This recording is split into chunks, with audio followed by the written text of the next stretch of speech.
নয়াদিল্লিতে শেখ হাসিনাকে লাল গালিচা সংবর্ধনা। কাল যোগ দেবেন নরেন্দ্র মোদীর শপথ অনুষ্ঠানে। একান্ত বৈঠকে বসতে পারেন দুই নেতা। জিতে গেছিলাম, হেরে গেছি, আজকে হারে নাই। বাংলাদেশের খেলা দেখবেন, আপনি স্ট্রোক করার মতো অবস্থা ফেস করবেন না, এমন তো হয় না। কোরবানির সামনে রেখে তৎপর জাল টাকার কারবারিরা ছড়িয়ে দিচ্ছে সারা দেশে। রাজধানীর কদমতলীতে নকল নোট তৈরির কারখানার সন্ধান। ডিবির অভিযানে নারীসহ আটক 4।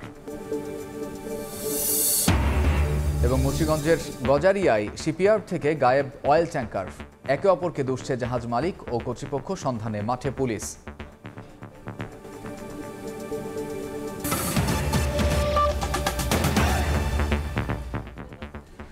সময় সংবাদের সঙ্গে আছি আমি কামরুজ্জামান মামুন। ভারতের প্রধানমন্ত্রী নরেন্দ্র মোদীর শপথ অনুষ্ঠানে যোগ দিতে আমন্ত্রিত অতিথি হয়ে প্রধানমন্ত্রী শেখ হাসিনা এখন নয়াদিল্লিতে। স্থানীয় সময় বেলা 12টার আগে তিনি দিল্লির ভিভিআইপি বিমানবন্দর পালাম এয়ারফোর্স স্টেশনে পৌঁছান। সেখানে লাল গালিচা সংবর্ধনা এবং সাংস্কৃতিক পরিবেশনার মাধ্যমে বর্ণাঢ্য আনুষ্ঠানিকতায় বরণ করে নেওয়া হয় বাংলাদেশের প্রধানমন্ত্রীকে। কাল শপথ অনুষ্ঠানে যোগ দেওয়ার কথা রয়েছে তাঁর। এছাড়া একান্ত বৈঠকে বসতে পারেন দুই নেতাও। 18তম লোকসভা নির্বাচনে বিজেপি নেতৃত্বাধীন এনডিএর বিজয়ের পর এখন আলোচনায় টানা তৃতীয় মেয়াদে নরেন্দ্র মোদীর সরকার গঠনের ইস্যু। বিজয় ঘোষণার পরপরই গেল 5 জুন বাংলাদেশের প্রধানমন্ত্রীকে টেলিফোনে শপথ অনুষ্ঠানে যোগ দেওয়ার নিমন্ত্রণ জানান নরেন্দ্র মোদী। সেই ডাকে সাড়া দিয়ে প্রধানমন্ত্রী শেখ হাসিনা এখন নয়াদিল্লিতে। স্থানীয় সময় শনিবার বেলা 12টার কিছু আগে দিল্লির ভিভিআইপি বিমানবন্দর হিসেবে খ্যাত পালাম এয়ারফোর্স স্টেশনে অবতরণ করে প্রধানমন্ত্রী শেখ হাসিনাকে বহনকারী বিমান বাংলাদেশ এয়ারলাইন্সের বিশেষ ফ্লাইটটি। লালগালিচায় তাকে অভ্যর্থনা জানান দেশটির পররাষ্ট্র মন্ত্রণালয়ের কনসুলার, পাসপোর্ট ও ভিসা এবং ওভারসিজ ইন্ডিয়া অ্যাফেয়ার্স বিষয়ক সচিব মুক্তেশ পরদেশী সহ ঊর্ধ্বতন কর্মকর্তারা। পালাম বিমানবন্দরেই প্রধানমন্ত্রী শেখ হাসিনার সম্মানে সাংস্কৃতিক পরিবেশনার আয়োজন ছিল ভারতের পক্ষ থেকে। কিছু সময় দাঁড়িয়ে সেই উপস্থাপনা দেখেন তিনি। শপথ অনুষ্ঠানের আমন্ত্রিত অতিথি হিসেবে ভারতে প্রথম পৌঁছানো সরকার প্রধান শেখ হাসিনা ছবিও তোলেন সেই শিল্পীদের সঙ্গে। প্রধানমন্ত্রী হিসেবে মোদীর এবারের শপথ অনুষ্ঠানে শেখ হাসিনার পাশাপাশি আমন্ত্রণ পেয়েছেন শ্রীলঙ্কার প্রেসিডেন্ট রনিল বিক্রমাসিংহে, মালদ্বীপের প্রেসিডেন্ট ডক্টর মোহাম্মদ মুইজ্জু, সিসিলিজের ভাইস প্রেসিডেন্ট আহমেদ আফিফ, মরিশাসের প্রধানমন্ত্রী প্রবীন্দ কুমার জগন্নাথ, নেপালের প্রধানমন্ত্রী পুষ্পকমল দহল প্রচণ্ড এবং ভুটানের প্রধানমন্ত্রী শেরিং তোবগে। রোববার সন্ধ্যায় শপথের আনুষ্ঠানিকতায় যোগ দেবেন আমন্ত্রিত রাষ্ট্রীয় অতিথিরা। রাষ্ট্রপতি ভবনেই হবে নতুন সরকারের শপথ গ্রহণ অনুষ্ঠান। এর মধ্যেই কড়া নিরাপত্তার চাদরে মুড়ে ফেলা হয়েছে রাজধানী নয়াদিল্লিকে। নেওয়া হয়েছে একাধিক স্তরের নিরাপত্তা ব্যবস্থা। পুলিশ কর্মীরা ছাড়াও প্যারামিলিটারি ফোর্স, এসএনজি, এনএসজি কমান্ডোরাও থাকবেন নিরাপত্তার দায়িত্বে। পাশাপাশি স্নাইপার এবং ড্রোনের মাধ্যমেও নজরদারি চালানো হবে। অতিথিরা কে কোন রুটে আসবেন তাও নির্দিষ্ট করা হয়েছে। শুধু তাই নয়, সেখানকার বাসিন্দাদের আগামী কয়েকদিন মেনে চলতে হবে বিধিনিষেধ।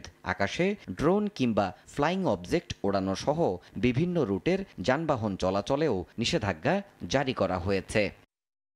দেবাশিস রায়, সময় সংবাদ। এদিকে কাল নরেন্দ্র মোদীর শপথ গ্রহণকে কেন্দ্র করে নেওয়া হয়েছে নানা প্রস্তুতি। শপথ অনুষ্ঠানে উপস্থিত থাকবেন বাংলাদেশের প্রধানমন্ত্রী শেখ হাসিনা ও মালদ্বীপের প্রেসিডেন্ট মোহাম্মদ মুইজ সহ তো 7টি দেশের সরকার ও রাষ্ট্রপ্রধান। এর মধ্য দিয়ে টানা তৃতীয়বার ভারতের সরকার গঠন করতে যাচ্ছে বিজেপি নেতৃত্বাধীন এনডিএ জোট। তবে নতুন মন্ত্রিসভায় কারা থাকবেন তা নিয়ে চলছে জোর আলোচনা। ভারত থেকে সুব্রত আচার্যের রিপোর্ট। 18তম লোকসভা নির্বাচনে জয়ের পর টানা তৃতীয়বারের মতো সরকার গঠনের পথে বিজেপি নেতৃত্বাধীন এনডিএ জোট প্রধান হিসেবে আবারও ভারতের মসনদে বসতে যাচ্ছেন নরেন্দ্র মোদী। চলছে শপথ গ্রহণের নানা প্রস্তুতিও। আমন্ত্রণ জানানো হয়েছে 800-রও বেশি অতিথিকে। মোদির শপথ অনুষ্ঠানে উপস্থিত থাকবেন বাংলাদেশের প্রধানমন্ত্রী শেখ হাসিনা, মালদ্বীপের প্রেসিডেন্ট মোহাম্মদ মইজু সহ 7 দেশের সরকার ও রাষ্ট্রপ্রধান। শপথ অনুষ্ঠানে অংশগ্রহণের পাশাপাশি একই দিন সন্ধ্যায় আমন্ত্রিত অতিথিরা ভারতের রাষ্ট্রপতি দ্রৌপদী মুর্মুর আয়োজিত নৈশভোজেও যোগ দেবেন। ভারতীয় পররাষ্ট্র মন্ত্রণালয়ের এক বিবৃতিতে বলা হয়, ভারতের প্রতিবেশী দেশ এবং ভারত মহাসাগর অঞ্চলের দেশগুলোর নেতাদের বিশিষ্ট অতিথি হিসেবে আমন্ত্রণ জানানো হয়েছে। প্রধানমন্ত্রী নরেন্দ্র মোদীর শপথ গ্রহণ অনুষ্ঠানে অতিথি আমন্ত্রণে সবার আগে প্রতিবেশী নীতিকে সর্বোচ্চ অগ্রাধিকার দিয়েছেন বলেও জানাচ্ছেন বিশ্লেষকরা। মোদির শপথ অনুষ্ঠানে নানা প্রস্তুতি হলেও নতুন সরকারের মন্ত্রিসভায় কারা পাচ্ছেন জায়গা তা নিয়ে চলছে নানা কাটাছেঁড়া। মন্ত্রিসভার সদস্য বাছাইয়ে শনিবার আবারও জোটের শরিক দলের সঙ্গে নরেন্দ্র মোদীর একাধিক বৈঠক হওয়ার কথা রয়েছে। 1 দশকের মধ্যে এই প্রথম মোদীর ভারতীয় জনতা পার্টি বিজেপি সরকার গঠনের জন্য আঞ্চলিক দলগুলোর সমর্থনের প্রয়োজন পড়ল।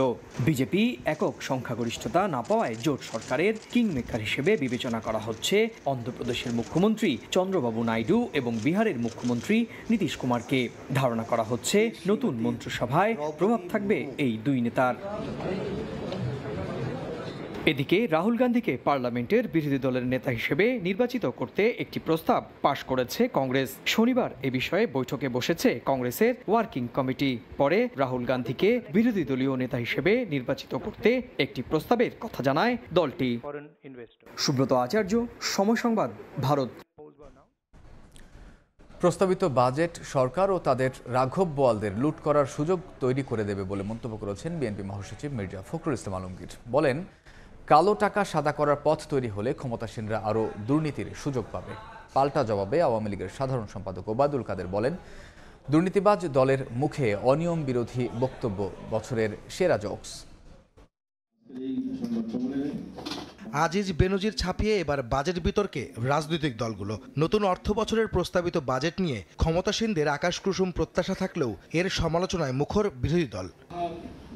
আওয়ামী লীগ সাধারণ সম্পাদক ওবায়দুল কাদের প্রায় 8 লাখ কোটি টাকার বাজেটকে দেখছেন গণমুখী হিসেবে। তার দাবি, এ বাজেট বাস্তবায়ন হলে আশা পূরণ হবে দেশের মানুষের। বাজেট ও দুর্নীতি প্রসঙ্গে ক্ষমতাসীনদের দোষারোপ করায় বিএনপির কঠোর সমালোচনাও করেন ওবায়দুল কাদের। রাজধানীর বঙ্গবন্ধু এভিনিউয়ে দলের কেন্দ্রীয় কার্যালয়ে প্রস্তাবিত বাজেট নিয়ে আয়োজিত সংবাদ সম্মেলনে একথা বলেন তিনি।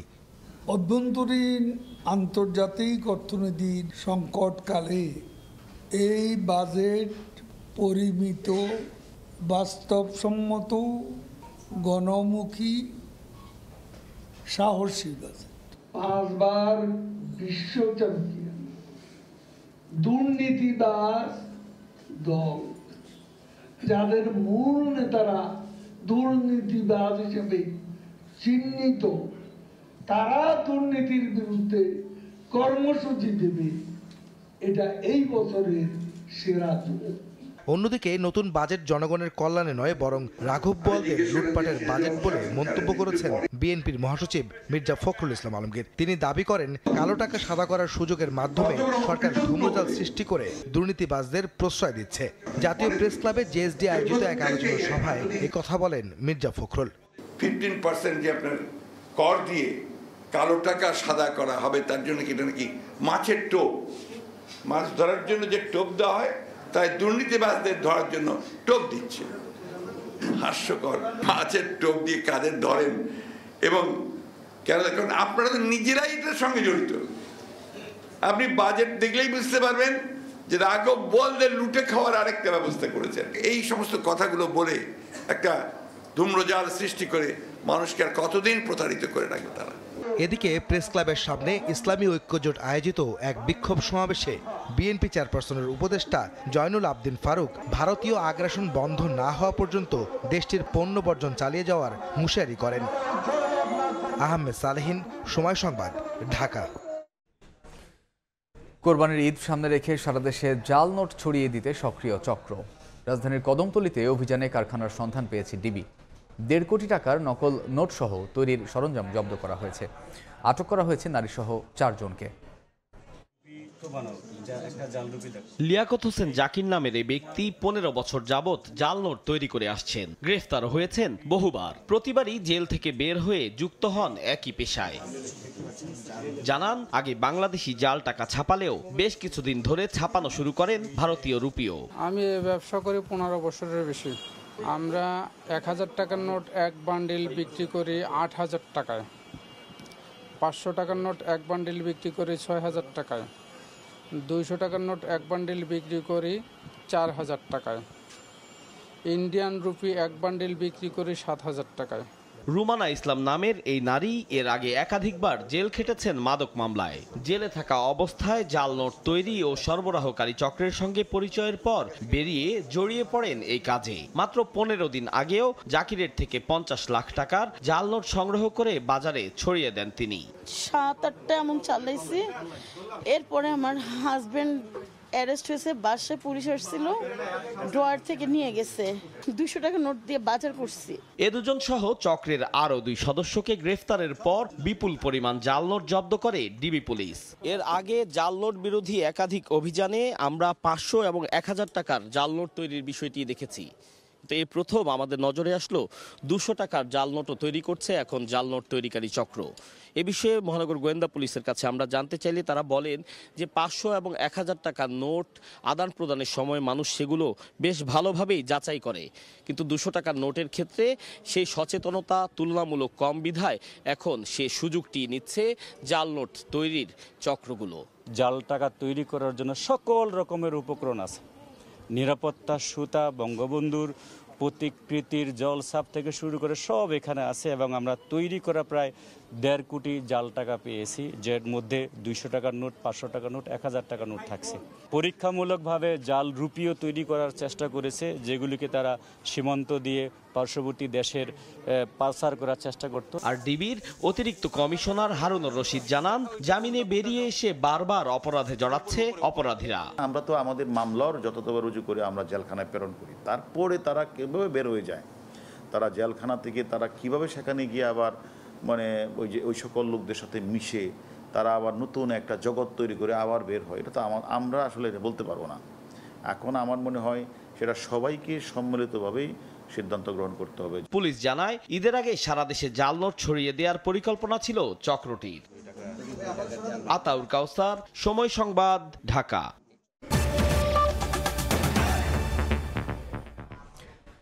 টি-20 বিশ্ব আসরের খবর। সমর্থকদের স্নায়ু চাপে ভুগে বিশ্বকাপে নিজেদের প্রথম ম্যাচ জিতে নিল বাংলাদেশ। শ্রীলঙ্কার দেয়া ছোট টার্গেট তাড়া করতেই নাভিশ্বাস উঠে যায় টাইগারদের।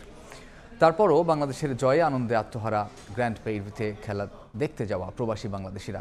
শান্ত সাকিবদের সমালোচনা করলেও হৃদয় ঋষাদে মুগ্ধ সমর্থকরা। ডালাস থেকে বিস্তারিত জানিয়েছেন সাজিদ মুস্তাহিদ। স্নায়ুর চরম পরীক্ষা নিয়ে শ্রীলঙ্কাকে হারালো বাংলাদেশ, দারুণ জয় শুরু করলো বিশ্বকাপ মিশন। এই ডালাস যেন এখন একখণ্ড ঢাকা। এই গ্র্যান্ড প্রেরি স্টেডিয়াম যেন পরিণত হয়েছিল মিরপুরে, যে মাঠে ক্ষণে ক্ষণে বাংলাদেশের প্রতিটা 4 ছক্কা উদযাপন করেছে বাংলাদেশের এই সমর্থকরা। সবাই কিন্তু বাংলাদেশের এই জয়ে খুশি, কারণ এই যুক্তরাষ্ট্রে বাংলাদেশ পা রাখার পর স্বাগতিকদের বিপক্ষে 2 ম্যাচ হেরে বাংলাদেশ কিন্তু সিরিজ হারিয়েছিল। সেই দলটা ঘুরে দাঁড়িয়েছে, অনেক সমালোচনা হয়েছে টানা দীর্ঘ সময়। সেই সমালোচনার জবাব দিয়েছে বাংলাদেশ দল, মাঠে জিতেছে এবং এই জয়ের পর প্রত্যেকটা সমর্থক কিন্তু হাসি মুখে মাঠ ছেড়েছেন। বাংলাদেশের এই জয় তারা উদযাপন করেছেন। জিতে গেছিলাম, হেরে গেছি, এশিয়া কাপেও হেরে গেছি, বাট আজকে হারে নাই। লাস্ট প্র্যাকটিস ম্যাচগুলো তো একটু খারাপ করেছিল, তো এখানে আজকে ভালো করায় খুব এক্সাইটেড লাগছে। মানে আমাদের দর্শক দেখছেন কি অবস্থা, এই দর্শকদের প্রচন্ড সাপোর্ট ছিল, আর এই প্রচন্ড সাপোর্টের জন্য তাদের কনফিডেন্সটা অনেক মনে হয় বেড়ে গেছে। প্রচন্ড আশাবাদী তারা একটা আজকে মানসম্মত গেম খেলেছে এবং আমি তাদেরকে নিরুৎসাহ করতে চাই না। ম্যাচটা বাংলাদেশের জন্য সহজ হতে পারত, তবে সেই সহজ ম্যাচটাই কিন্তু তারা কঠিন করে জিতেছে। আরও একবার ব্যর্থ হয়েছে টপ অর্ডার, এবং এই টপ অর্ডার ব্যর্থতা যদি অব্যাহত থাকে নিশ্চিতভাবেই সামনের ম্যাচগুলোতেও বাংলাদেশকে পড়তে হবে কঠিন পরীক্ষায়। সাকিব আল হাসানের কাছে সমর্থকদের ছিল অনেক বড় একটা আশা এবং স্বপ্ন, কিন্তু সাকিব সেটা পূরণ করতে পারেননি। তবে তাওহিদ হৃদয়, লিটন দাসদের ব্যাটিং নিয়ে তারা সবাই সন্তুষ্ট এবং একই সঙ্গে সামনের ম্যাচগুলোতে ভালো করতে হলে যে গুরুত্ব দিতে হবে টপ অর্ডার ব্যাটিংয়ে সেটাও কিন্তু সবাই বলেছে। Riton, Shomo and Shanto, these three players they really need to work. মানে ওরা I feel like top order because they fail এই জন্য মিড প্লেয়ারসদের স্পিরিট খারাপ হয়ে যায়। তো এগুলো থেকে শিক্ষা নিতে হয়, বলে বলে রান নিতে হয়। যেমন দুইজন পার্টনারশিপ করছে হৃদয় আর দাস, এটা ভালো ছিল। পরে একটা আবার সুইপ শট, এগুলো তো রিস্কি শট, এগুলো অ্যাভয়েড করলে ইজিলি 5 উইকেট বা 4 উইকেটে জিতে যেতাম। সাকিবকে যদি ধরতে হয় যে ও আমাদের একটা সিনিয়র প্লেয়ার, ও যে শটটা খেলে আউট হয়েছে যে সময়টা, এটা খুবই খারাপ শট ছিল। ডালাস থেকে বাংলাদেশ দলের পরবর্তী গন্তব্য নিউ ইয়র্ক, সেখানে টাইগাররা লড়বে সাউথ আফ্রিকার বিপক্ষে এবং সেই ম্যাচটা জিতলেই বাংলাদেশ দল পা দিয়ে রাখবে সুপার 8-এ। ডালাসে যেভাবে সমর্থন দিয়েছে সমর্থকরা, ঠিক একইভাবে নিউ ইয়র্কেও বাংলাদেশ দল সমর্থন পাবে, এমনটাই প্রত্যাশা সবার। ডালাস থেকে সাজিদ মুস্তাহিদ, সময় সংবাদ, যুক্তরাষ্ট্র। বোলিংয়ে রিশাদ মোস্তাফিজের দাপটের পর ব্যাটিংয়ে নেমে সহজ ম্যাচটা কঠিন করে ফেলে বাংলাদেশ। যদিও হৃদয়, লিটন, রিয়াদের দায়িত্বশীল ব্যাটিংয়ে শেষ পর্যন্ত শ্রীলঙ্কাকে হারিয়ে টি-20 বিশ্বকাপে শুভ সূচনা করে শান্ত বাহিনী। 3 উইকেট নিয়ে ম্যাচ ফেরা হয়েছেন রিশাদ হোসেন। ডালাস থেকে সাজিদ মুস্তাহিদের আরও একটি প্রতিবেদন। শঙ্কা ছিল তীরে এসে আরো একবার তরি ডোবার, কিন্তু এবারও ত্রাণকর্তা সেই মাহমুদুল্লাহ রিয়াদ। ডালাসে শেষ পর্যন্ত সহজ ম্যাচটা কঠিন করে জিতল বাংলাদেশ। গ্র্যান্ড প্রেইরি জুড়ে স্বস্তি সমর্থন। শ্রীলঙ্কার বিপক্ষে জয় পেলেও ব্যাটিং নিয়ে মাথা ব্যথাটা কিন্তু রয়েই গেল। তারপরও এই জয়ে সুপার 8-এ খেলার সম্ভাবনা এখন অনেকটাই উজ্জ্বল বাংলাদেশের। শেষ 3 ম্যাচের 2টিতে জিততে পারলে সমীকরণের মারপ্যাচ এড়িয়ে টাইগাররা সরাসরি খেলবে সেরা 8-এ। ডালাস থেকে সাজিদ মুস্তাহিদ, সময় সংবাদ, যুক্তরাষ্ট্র। সংসদ সদস্য আনারুল আজিম আনার হত্যার অন্যতম সন্দেহভাজন সিয়াম হোসেনকে 14 দিনের রিমান্ডে দিয়েছেন ভারতের পশ্চিমবঙ্গের বারাসাতের আদালত। আর এই অভিযুক্তকে জিজ্ঞাসাবাদের প্রয়োজনে ভারতে যাওয়ার সম্ভাবনা রয়েছে বলেও জানিয়েছেন গোয়েন্দা পুলিশের অতিরিক্ত কমিশনার হারুনুর রশিদ। এর সবশেষ ব্যক্তি হিসেবে নেপালে গ্রেফতার হন সিয়াম। এরপরই কলকাতা পুলিশের কাছে তাকে হস্তান্তর করা হয়। সেখানকার পুলিশ জানায় মূল পরিকল্পনাকারী শাহিনের সহকারী হিসেবে কাজ করতেন সিয়াম। তাকে রিমান্ডে নেয়ার আবেদন করে কলকাতা পুলিশ। এরপর বারাসাত আদালতে তোলা হলে 14 দিনের রিমান্ড মঞ্জুর করেন বিচারক। এদিকে অন্যতম অভিযুক্ত সিয়ামকে জিজ্ঞাসাবাদে ভারতে যাওয়ার কথা জানিয়েছেন ঢাকা মহানগর গোয়েন্দা পুলিশ প্রধান। তাকে তারা ইন্ডিয়া নিয়ে গেছে এবং সেখানে আপনারা জানেন আলামত যে অর্থাৎ ভিকটিমকে হত্যা করে পৈশাচিক কায়দার তার যে লাশটা গুম করার যে বিষয়টা, এটা জানে হলো সিয়াম এবং জিহাদ। এ দুজনেই যেহেতু তাদের হাতে রয়েছে এখন, আমার মনে হয় তাদের নিয়ে অভিযান পরিচালনা করলে হয়তো শীঘ্রই হয়তো একটা ভালো রেজাল্ট পাবে। পাশাপাশি আমি মনে করি যে আমরাও প্রয়োজন বোধে আমরা সিয়ামকে জিজ্ঞাসাবাদ করব। এমপি আনার হত্যার ঘটনায় সম্প্রতি ঝিনাইদহ জেলা আওয়ামী লীগের এক নেতাকে গ্রেফতার করা হয়েছে বলে জানায় ঢাকা মহানগর গোয়েন্দা পুলিশ। সেখানে আপনারা জানেন আতাউর কাউসার, সময় সংবাদ, ঢাকা। রাজধানী জুড়ে উড়াল সড়কের নিচের প্রায় 207 একর জমি কোনো কাজেই আসছে না, নেই নির্দিষ্ট পরিকল্পনাও। ফলে অধিকাংশ জায়গায় যে যার মতো অবৈধভাবে ব্যবহার করছেন। সিটি কর্পোরেশনের উদাসীনতাকেই সুফল পাচ্ছে না নগরবাসী। রাশিদ বাপ্পির রিপোর্ট।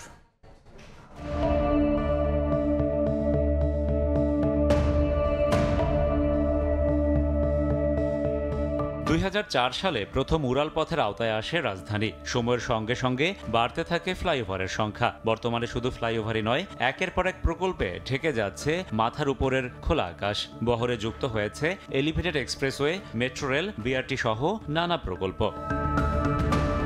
স্বাভাবিক দৃষ্টিতে উড়াল সড়কের নিচে থাকা এই জায়গা খুব বেশি মনে না হলেও এর মোট পরিমাণ কত হতে পারে জানেন কি? একটি বেসরকারি সংস্থার তথ্য বলছে রাজধানীতে প্রায় 108 কিলোমিটার উড়াল সড়কের নিচে পড়ে আছে অন্তত 207 একর জমি। প্রশ্ন হলো, এত বিপুল পরিমাণ জমির আসলে কাজটা কি? রাজধানীতে এক খণ্ড জমি সোনার চেয়েও দামি। চরমে বাস্তবতা সবাই বুঝলেও ব্যতিক্রম হয়তো সিটি কর্পোরেশন। নয়তো জমির এত অপব্যবহার হয় কি করে? সুনির্দিষ্ট কোনো পরিকল্পনা না থাকার সুযোগে উড়াল সড়কের নিচের অধিকাংশ জায়গায় এখন ব্যবহার হচ্ছে যেমন খুশি তেমন সাজো স্টাইলে। এই জায়গাগুলো যার যার মতো সে দখল করে বসে আছে। সরকার এরকম বিঘা বিঘা জমি ফালা রাখছে, এখানে অনেক কিছু করা যায় ইচ্ছা করলে। একটু পরিকল্পনা আর সদিচ্ছা থাকলে অনাদরে পড়ে থাকা এসব জমি ব্যবহার করে কাজে লাগানো যেত গণমানুষের কল্যাণে। তৈরি করা যেত বিশ্রামাগার, শিশুদের খেলাধুলার জায়গা, মেডিকেল সেন্টার, ওয়াকওয়ে সহ অনেক কিছুই। ফ্লাইওভারগুলো যে এলাকাগুলোর উপর দিয়ে গেছে তার যে চারপাশে স্থানীয় বাসিন্দারা আছেন, অন্যান্য পেশাজীবীরা আছেন, সবার সম্পৃক্ততা নিয়েই কিন্তু আমরা সেই জায়গাগুলোকে গণপরিসরে রূপান্তর করতে পারি। খালি পড়ে থাকবে না, এটা কোনো না কোনোভাবে এটাকে ব্যবহার উপযোগী করে যেটা ভালো হয় সেই দিকে আমরা কাজ করব। শুধু রাজধানী নয়, দেশের অন্যান্য শহরগুলোতেও প্রয়োজনের তাগিদে ক্রমেই বাড়ছে উড়াল সড়ক। আর তাই সামনের দিনে এমন পরিকল্পনা বা প্রকল্প হাতে নেওয়ার আগে শুধু উপরের সড়ক নয়, নিচের জায়গাটুকুরও সর্বোত্তম ব্যবহার নিশ্চিতের বিষয়টি পরিকল্পনায় যুক্ত করার পরামর্শ বিশেষজ্ঞদের। রাশেদ বাপ্পি, সময় সংবাদ, ঢাকা। সময় সংবাদ আরও থাকছে।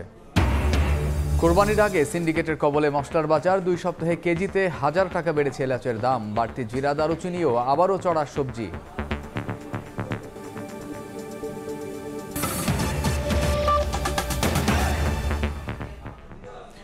হজযাত্রীদের সৌদি পাঠাতে প্রতারণা করা এজেন্সিগুলোর বিরুদ্ধে ব্যবস্থা নেওয়ার কথা জানিয়েছেন ধর্মমন্ত্রী ফরিদুল হক খান। সকালে রাজধানীর হজ ক্যাম্পে আয়োজিত সংবাদ সম্মেলনে মন্ত্রী বলেন, 85,000-এর মধ্যে এখনও যেতে পারেননি 15,000 হজযাত্রী। ভিসা জটিলতা না থাকায় আগামী 12 জুনের মধ্যে তারা সৌদি আরব পৌঁছাতে পারবেন বলেও জানান মন্ত্রী।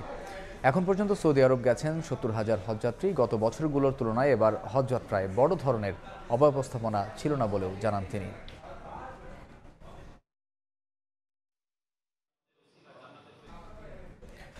নানামুখী চাপের মধ্যেও চলতি অর্থ বছরের 11 মাসে 62,000 কোটি টাকা রাজস্ব আদায় করে রেকর্ড গড়েছে চট্টগ্রাম কাস্টমস হাউস, যা গত অর্থ বছরের চেয়ে 6,000 কোটি টাকা বেশি।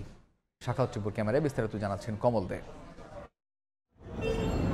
চলতি অর্থ বছরের শেষ হতে আরো অন্তত 23 দিন বাকি থাকলো ইতিমধ্যে রাজস্ব আদায়ের রেকর্ড গড়েছে চট্টগ্রাম কাস্টম হাউস। 70,573 কোটি টাকা লক্ষ্যমাত্রার বিপরীতে রাজস্ব আদায় হয়েছে 62,024 কোটি টাকা। গত অর্থ বছরে আদায় হয়েছিল 61,632 কোটি টাকা। বিশ্বমন্দায় অর্থ বছরের শুরুতে আমদানি রপ্তানি বাণিজ্যে ধস নামলো, শেষের দিকে এসে অনেকটা কাটিয়ে উঠেছে। সবকিছু বাণিজ্য একটু পজিটিভ ধারায় আসাতে আমরা আমাদের গত বছরের যে আদায়কে আমরা ইতিমধ্যেই অতিক্রম করতে পেরেছি। রাজস্ব আদায়ের মতো গতি ফিরেছে চট্টগ্রাম বন্দরের কন্টেনার এবং কার্গো হ্যান্ডেলিংও। তবে পণ্য আসার পরিমাণ বাড়লো, কিছুটা কমেছে জাহাজ আসা। বড় সাইজের কার্গো আসলে তাদের যদি ফুল ক্যাপাসিটি নিয়ে জাহাজ আসে তাহলে জাহাজ কম আসতেই পারে। বেসরকারি 21টি অফডকের তথ্য অনুযায়ী গত 11 মাসে রপ্তানির পরিমাণ 1% বাড়লো, আমদানি বেড়েছে অন্তত 16%। ব্যবসা বাণিজ্য আবার যে জোরদার হচ্ছে, আমদানির এই ভলিউম বৃদ্ধিটা তারই পজিটিভ পরিচায়ক। বাংলাদেশ শিল্পের কাঁচামালের পাশাপাশি বিপুল পরিমাণ জ্বালানি তেল এবং ভোগ্যপণ্য আমদানি করে, আর রপ্তানি পণ্যের অধিকাংশই তৈরি পোশাক। রাশিয়া ইউক্রেন যুদ্ধের প্রভাবে গত 2 বছর ধরে বিশ্বজুড়ে চলছে অর্থনৈতিক মন্দা। শুরুর দিকে বাংলাদেশেও এই মন্দার প্রভাব পড়েছিল। বিশ্ব এখনও সেই মন্দা কাটিয়ে উঠতে পারেনি। তারপরও নানা কৌশলে চাঙ্গা হচ্ছে বাংলাদেশের আমদানি রপ্তানি বাণিজ্য। কমল দে, সময় সংবাদ, চট্টগ্রাম। কালো টাকা সাদা করার সিদ্ধান্তের দায় ব্যবসায়ীদের। জাতীয় রাজস্ব বোর্ড এনবিআর-এর চেয়ারম্যানের এমন বক্তব্য প্রত্যাখ্যান করেছেন ব্যবসায়ীদের 3 শীর্ষ সংগঠনের নেতারা। সতর্ক করে বিজিএমইএ, বিকেএমইএ ও বিটিএমএ এর নেতারা বলেছেন, এনবিআর-এর হয়রানি বন্ধ না হলে পিছিয়ে পড়বে দেশের অর্থনৈতিক কর্মকাণ্ড। আর কালো টাকা সাদা করার সুযোগ তুলে নিতে সরকারকে লিখিতভাবে জানাবে এফবিসিসিআই। রিটার্নে যে সমস্ত সম্পদ দেখাতে পারেননি সেই সম্পদগুলো দেখানোর সুযোগ একটি দেওয়ার জন্য ব্যবসায়ী মহলের পক্ষ থেকে একটি দাবি এসেছিল, সাধারণ মানুষের পক্ষ থেকে একটি দাবি এসেছিল। বাড়তি কর সুবিধা দিয়ে কালো টাকা সাদা করার সিদ্ধান্তের দায় ব্যবসায়ীদের। এনবিআর চেয়ারম্যানের এমন বক্তব্যের 24 ঘন্টা যেতে না যেতেই তা একযোগে প্রত্যাখ্যান করলেন রফতানিকারকদের শীর্ষ সংগঠন বিজিএমইএ, বিকিএমইএ ও বিটিএম এর নেতারা। এটা যদি না করা হয় তাহলে অবশ্যই বিনিয়োগে বাধা হবে, কর্মসংস্থান সৃষ্টি হবে না। প্রস্তাবিত বাজেটের প্রতিক্রিয়া জানাতে শনিবার দুপুরে রাজধানীর উত্তরায় বিজিএমএ ভবনে সংবাদ সম্মেলনের আয়োজন করা হয়। ব্যবসায়ীরা বলেন, এনবিআর এর হয়রানির লাগাম টানতে না পারলে পিছিয়ে পড়বে দেশের অর্থনৈতিক কর্মকাণ্ড। মনে করি শিল্প টিকে থাকলে রাজস্ব আসবে, নতুন নতুন কর্মসংস্থান তৈরি হবে। নতুন কাস্টমস আইন বাস্তবায়নের আগে সমস্ত স্টেক হোল্ডারদের সাথে আলোচনা করে মতামত নেওয়ার অনুরোধ করছি। একদিকে ব্যাংক ঋণের উচ্চ চাপ, অন্যদিকে বেশি দাম দিয়েও দীর্ঘদিন বয়ে বেড়াতে হচ্ছে জ্বালানি সংকট। এমন অবস্থায় পোশাক খাতের বিদ্যমান উৎসকর 1% থেকে অর্ধেকে নামিয়ে বাজেট চূড়ান্ত করার দাবিও জানান শিল্প মালিকদের শীর্ষ সংগঠনের নেতারা। 2029 সাল পর্যন্ত পোশাক খাতের চলমান সকল ইনসেন্টিভ অব্যাহত রাখা এবং বিকল্প ইনসেন্টিভ পরিবর্তন না করা পর্যন্ত চলমান ইনসেন্টিভগুলো কাটছাঁট না করার জন্য আমরা বারবার অনুরোধ করেছি। প্রস্তাবিত বাজেটে 15% কর দিয়ে কালো টাকা সাদা করার সুযোগ তুলে নিতে সরকারকে লিখিতভাবে আপত্তি জানানো হবে বলে জানিয়েছেন এফবিসিসিআই সভাপতি। এটা আমরা সংশোধনের জন্য আমরা লিখব, যেন ক্রিমিনাল অ্যাক্টিভিটিজের অপরাধমূলক কোনো টাকা যেন এখানে এসে এই সুযোগটা নিতে না পারে, সেটার জন্য আমরা। সরকার ব্যাংক থেকে অতিরিক্ত টাকা নিলে ব্যবসায়ীরা ঋণ পাবে না বলেও মনে করে এফবিসিসিআই। ইয়ানুর শিফাত, সময় সংবাদ, ঢাকা। মুন্সিগঞ্জের গজারিয়ায় শিপইয়ার্ডে থাকা উধাও একটি অয়েল ট্যাঙ্কার, এ নিয়ে একে অপরকে দুষছে জাহাজ মালিক ও শিপইয়ার্ড কর্তৃপক্ষ। এর মধ্যেই সন্ধানে মাঠে নেমেছে পুলিশ। মুন্সিগঞ্জের গজারিয়ার মেঘনা নদীর তীরে 3 অ্যাঙ্গেল শিপইয়ার্ড মালিক পক্ষের দাবি, গত 29 মে এখান থেকে উধাও হয় টেকনাফ নামের একটি জাহাজ। 180 ফুট দৈর্ঘ্য ও 700 টন ওজনের জাহাজটি গায়েব হওয়া নিয়ে একে অপরকে দুষছে মালিক ও শিপইয়ার্ড কর্তৃপক্ষ। মালিক পক্ষ বলছে, মেরামত ও ইয়ার্ড ব্যবহার বাবদ পাওনা টাকা না দেওয়ার ক্ষোভ থেকে জাহাজ কেটে বিক্রি করেছে শিপইয়ার্ডের লোকজন। এই ঘটনায় গত 30 মে গজারিয়া থানায় লিখিত অভিযোগ জমা দেন বেঙ্গল ইলেকট্রিক লিমিটেডের এক কর্মকর্তা। এত বড় একটি জাহাজ যদি চুরি হয়ে যায়, আমরা এখন কোথায় যাব? আমরা কার কাছে যাব? আমাদের কি হবে? এই কর্মচারীদের কি হবে? আমি আপনাদের মাধ্যমে আমি সকলকে জানাতে চাই, এটা সুষ্ঠু বিচারের দাবি জানাচ্ছি। জাহাজটি নিয়ে থানায় পাল্টা অভিযোগ জমা দিয়েছে শিপইয়ার্ড কর্তৃপক্ষও। তাদের দাবি, টাকা পরিশোধে ব্যর্থ হয়ে রাতের অন্ধকারে জাহাজ নিয়ে গেছে মালিক পক্ষ। এখনো কোনো হদিস পাওয়া যাচ্ছে না জাহাজটির। খোঁজে মাঠে নেমেছে পুলিশ। উক্ত জাহাজের বিষয়ে আমরা তদন্ত করেছি প্রকৃত ঘটনার রহস্য ঘটানোর জন্য। ইতিমধ্যে আমাদের ঘটনাস্থল আমাদের মুন্সিগঞ্জ সদর সার্কেল স্যার সহ আমি ঘটনাস্থল পরিদর্শন করেছি। নৌ বাণিজ্য দপ্তরের তালিকায় জাহাজটির নির্মাণ সাল 1945 দেখানো হয়েছে। এটির নির্মাতা প্রতিষ্ঠান মার্কিন যুক্তরাষ্ট্রের Florida ship building. Nasir Uddin Ujjal, Somoy Songbad, Munshiganj. Tangail সখীপুরের পাহাড় কাঞ্চনপুরে বীর উত্তম সুলতান মাহমুদ বিমান ঘাঁটির নতুন নাম উদ্বোধন করেছেন বিমান বাহিনী প্রধান air chief marshal Sheikh Abdul Hannan. মুক্তিযুদ্ধে অসামান্য অবদান রাখা তৎকালীন স্কোয়াড্রন লিডার সুলতান মাহমুদের নামে বিমান ঘাঁটিটির নতুন নামকরণ করা হয়েছে। সকালে উদ্বোধনী অনুষ্ঠানের শুরুতে এই ঘাঁটি থেকে বিমান বাহিনী প্রধানকে সশস্ত্র সালাম জানানো হয়। এরপর তার অনুমতিক্রমে ঘাঁটির পুরানো পতাকা নামিয়ে নতুন পতাকা উত্তোলন করা হয়। এ সময় air chief marshal Sheikh Abdul Hannan মুক্তিযোদ্ধা ও সাবেক বিমান বাহিনী প্রধান সুলতান মাহমুদের বীরত্বগাথা স্মরণ করেন।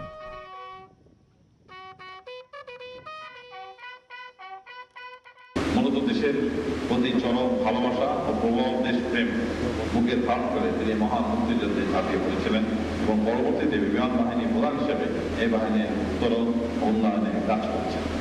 জাতির এই সন্তান আমাদের জাতীয় জীবনে এবং বিমান বাহিনীর প্রতিটি সদস্যের কাছে চিরস্মরণীয় ও অপূর্ব অনুপ্রেরণার উৎস হয়ে আছে। তার কর্ম ও আদর্শে অনুপ্রাণিত হয়ে বিমান বাহিনীর সদস্যগণ দেশ ও জাতির কল্যাণ এবং বিমান বাহিনীর উন্নয়নে নিঃস্বার্থভাবে কাজ করে যাবে বলে দৃঢ়ভাবে বিশ্বাস করি।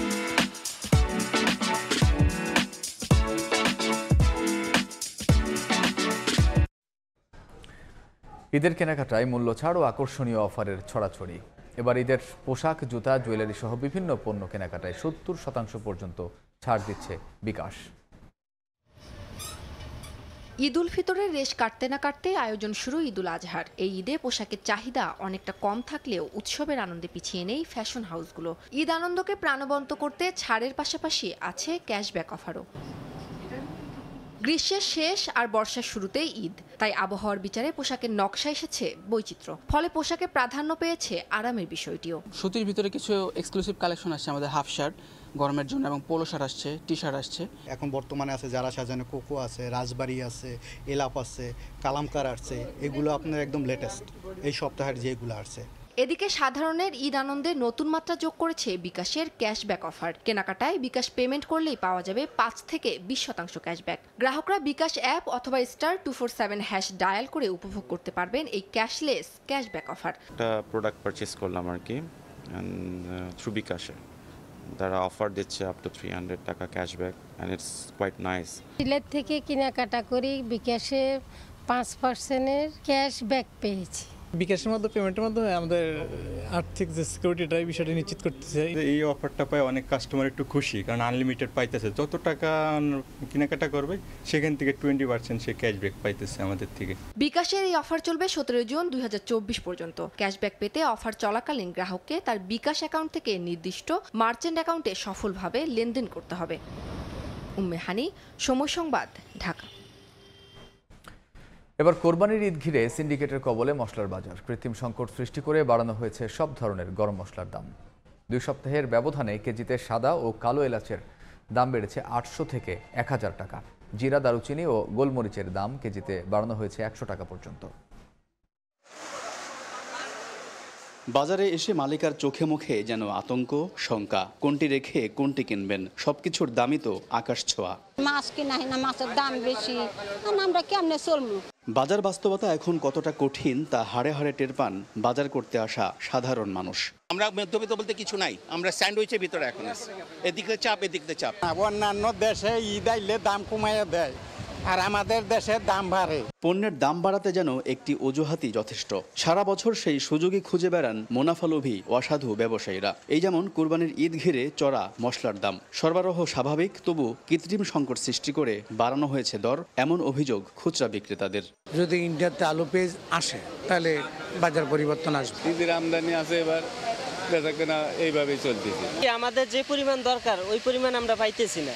তবে ডলার সংকট ও এলসি জটিলতাকে দায়ী করছেন পাইকারি ব্যবসায়ী ও আমদানিকারকরা। আমরা কিনতে গেলে হয়তো বলি যে শুনি যে বুকিং বাড়ছে, ওখানে মালের ক্রাইসিস। রাজধানীর মশলার খুচরা ও পাইকারি বাজার ঘুরে জানা যায় 2 সপ্তাহের ব্যবধানে সাদা ও কালো এলাচের দাম কেজিতে 800 থেকে 1000 টাকা বাড়িয়ে বিক্রি করা হচ্ছে 3200 থেকে 3800 টাকা। জিরা, দারুচিনি ও গোলমরিচের কেজিতে বাড়ানো হয়েছে 100 টাকা। এদিকে প্রস্তাবিত বাজেট ঘোষণার 2 দিনের ব্যবধানে সব ধরনের সবজির দাম বেড়েছে কেজিতে 5 থেকে 10 টাকা। বেড়েছে পেঁয়াজ, আদা ও রসুনের দামও। আলতাফ হোসাইন, সময় সংবাদ, ঢাকা। আবারও খেলার খবর। ম্যাচ জিতলেও বাংলাদেশের ব্যাটিং পারফরমেন্সে বিরক্ত যুক্তরাষ্ট্র ক্রিকেট বোর্ডে কর্মরত টাইগার সাবেক ক্রিকেটার গোলাম নওশের প্রিন্স। এই ধারাবাহিকতা থাকলে আগামী ম্যাচ আরও কঠিন হবে বলেও মন্তব্য করেন তিনি। তবে সাবেক অধিনায়ক রকিবুল হাসানের মতে সমালোচনার চাপ সামলেও দারুণ করেছে টিম টাইগার্স। যুক্তরাষ্ট্রের ডালাসের গ্র্যান্ট পেইরি স্টেডিয়াম থেকে আরও জানাচ্ছেন লস্কর আল মামুন। নিজেদের নাগালে থাকা খেলাটি শেষ পর্যন্ত ঘাম ঝরিয়ে জিততে হলো বাংলাদেশকে। এক কথায় সহজ ম্যাচ কঠিন করে জেতা। রিশাদের ঘূর্ণি জাদু আর মুস্তাফিজ তাসকিনের দুর্দান্ত বোলিংয়ে 9 উইকেটে 124 রানে থামতে বাধ্য হয় শ্রীলঙ্কা। যুক্তরাষ্ট্রের ডালাসের গ্র্যান্ড পেরি স্টেডিয়ামে বিপুল বাংলাদেশি সমর্থকদের মাঝে তখন আনন্দের বন্যা। একসময় তাদের কাছে মনে হয় জিততে পারবে তো বাংলাদেশ, নাকি হাতের মুঠোয় থাকা বিজয় বেরিয়ে যাবে। শেষ পর্যন্ত শেষ হাসি হাসলো বাংলাদেশ। এক শ্বাসরুদ্ধকর জয় পেল লাল সবুজের দল। খেলা শেষে আনন্দ উল্লাসে মেতে ওঠা দর্শকরা জানালেন তাদের প্রত্যাশার কথা। অনেক রান ছিল, অনেক উইকেট ছিল, আমাদের আরো রেসপন্সিবিলিটি খেলা উচিত ছিল। অনেক ভালো খেলছে, little stressful, tight হয়েছে at the end, but Bangla we won. Bangladeshi খেলোয়াড়দের কাছ থেকে আরও দায়িত্বশীল ব্যাটিং আর ফিল্ডিং আশা করেন সাবেক ক্রিকেটাররা। ডু এন্ড ডাই ম্যাচ ছিল শ্রীলঙ্কার জন্য, এদের জন্য, এবং এই গ্রুপটা কিন্তু আপনি জানেন যে গ্রুপ অফ ডেথ এখানে, তো সেখানে তারা যে জয়টা করেছে খুব ভালো হয়েছে। কিছু প্লেয়ার তাদের দিকে প্রত্যাশা ছিল সিনিয়র প্লেয়ার, সেটা হয়নি। বোলিং খুবই ভালো করেছে, fielding was terrible, it was not up to the mark. Batting এ ধরেন এ পর্যন্ত যাওয়ার কথাই ছিল না, নিচের দিকে যখন ব্যাটিং করেছে সত্যি কথা it doesn't look like a professional way they are playing. এরকম যদি খেলে, যেটা দেখলাম খেলা, I think it will be very tough.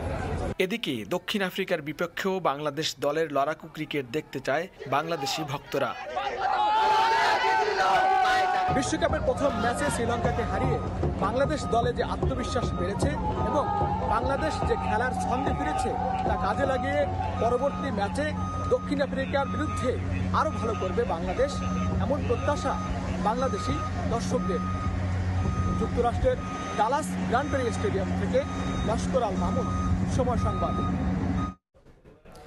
এ পর্যায়ে শীর্ষ সংবাদগুলো জানিয়ে দিচ্ছে আরেকবার।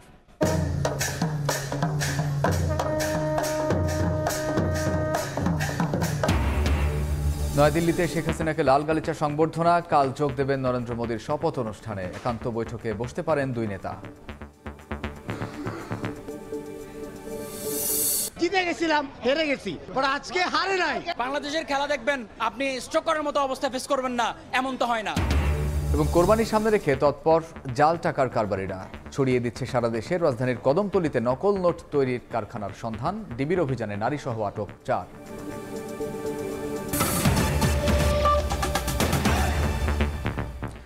এই ছিল সময় সংবাদ। এরপর বাংলার সময় থাকবেন ছোঁয়া খন্দকার। ধন্যবাদ মামুন। বাংলার সময় নিয়ে ফিরছি কিছুক্ষণ পর, সঙ্গেই থাকুন সময়ের।